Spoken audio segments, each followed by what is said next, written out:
Bismillahirrahmanirrahim. Falënderimi Allahut, Zotit të gjithësisë dhe salavatet vulës së pejgamberisë Muhamedit alayhis salam në ditën e Xumah të datës 24 korrik 2026 apo 10 Safer 1448 Hijri.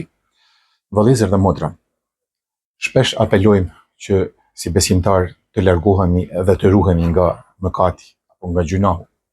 Pse? Sepse gjunahu është një kurth i fshehtë, i cili në veti i ka 6 rreziqe. Andaj do t'i përmendim cilët janë ato 6 rreziqe në pika të shkurta. Rreziku i parë që sjell mëkati është sëmundja. Shohim se si njerëzia duke u larguar nga jeta morale bashkëshortore po përballet me sëmundje të cilat nuk kanë qenë të njohura ndër popujt e mëhershëm. Mu kështu e ka parlajmëruar Muhamedi alayhis salam në një hadith të tij. Rreziku i dytë është skandali, ku shohim se si njerëz shfaqin shenja të dehjes, sjellje degraduese, përdorin fjalë të rënda, fjalë të pista, pra kanë dalë jashtë atyre kornizave të një jete mesatare njerëzore. Rreziku i tretë është varësia, pra gjunahu është i tillë, mëkati është i tillë që njeriu i cili e bën mëkatin nuk ngopet me një herë të bërë këtë gjuna, por gjunahi është ai i cili po ashtu shkakton varësi nga njeriu dhe e shtyn njeriu që përsëri ta përsërisë mëkatin. Rreziku i katërt është varfëria. Ndoshta dikush edhe nuk e kupton si ç'lidhje ka mëkati me varfëri, por kudo mund të shihni njerëz të cilët nuk shikojnë se si vinë deri te pasuria, a halal, a haram, dhe në fund prap i sheh se ata nuk kanë mjaft, apo nuk kanë aq sa kanë planifikuar të kenë, apo të mos them më keq, pra që janë të varfër. Pse? Sepse hadithi pejgamberik na mëson se një njeri privohet nga furnizimi për shkak të mëkatit që kryen.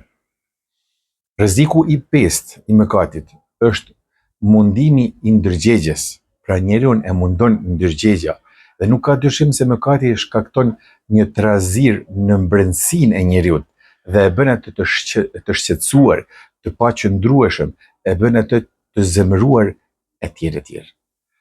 Dhe rreziku i gjashtë, që është më i rëndi, mëkati do ta mundojë njeriu në ahiret. Ky është mundimi më i madh, Allahu na ruaj prej kësaj.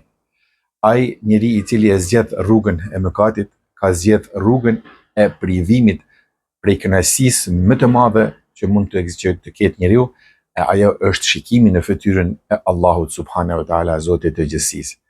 Kurse mëkatari do të përballet me dhimbjen e shpirtit, me një fytyrë të errësuar dhe i pambrojtur nga asgjë. Ibn Abbasi radiallahu anhu ka thënë: veprat e mira sjellin dritë në zemër, shkëlqim në fytyrë, forcë në trup, bollëk në furnizim dhe dashuri në zemrat e krijesave. Kurse veprat e këqija sjellin errësirë në zemër, zymtësi në fytyrë, dobësi në trup, vështirësi në jetesë dhe urrëtie në zemrat e krijesave. Lutim Allahun xhaleshanuhu të jemi prej atyre që jemi shumë vigjilent në përballje me mëkatin, të na ruaj Allahun xhaleshanuhu prej mëkatimit dhe të na bëj prej atyre që e kanë frikë Allahun xhaleshanuhu me një sinqeritet të vërtetë dhe të jemi sa më afër dashurisë dhe mirësisë së Allahut te bareke ve teala. Deri në këshillën e xumës së radhës. Assalamu alaikum wa rahmatullahi wa barakatuh.